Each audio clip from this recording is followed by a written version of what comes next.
থেকে ফেরার পথে 3 দিন বাইরে থাকেন জগন্নাথ দেব। কেন থাকেন বাইরে, এর আসল রহস্য কি? তো চলুন আজকের ভিডিওটি শুরু করা যাক। রথযাত্রার কথা শুনলেই চোখের সামনে ভেসে ওঠে পুরীর বিখ্যাত রথযাত্রার কথা। জগন্নাথের প্রধান উৎসব আষাঢ় মাসের শুক্লা দ্বিতীয়া তিথিতে রথযাত্রা অনুষ্ঠান শুরু করে শুক্লা একাদশীর দিন পূর্ণযাত্রা বা উল্টো রথ অনুষ্ঠিত হওয়ার কথা।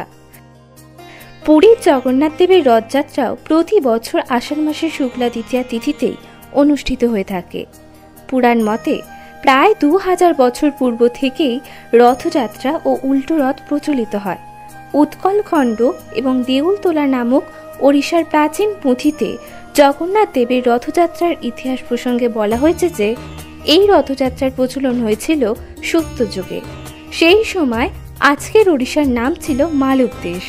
সেই মালব দেশের অবন্তী নগরী রাজ্যে ইন্দ্রদম্ন নামে সূর্যবংশীয় এক পরম বিষ্ণু ভক্ত রাজা ছিলেন, যিনি ভগবান বিষ্ণুর এই জগন্নাথ রূপী মূর্তির রথযাত্রা শুরু করার স্বপ্নাদেশ পেয়েছিলেন।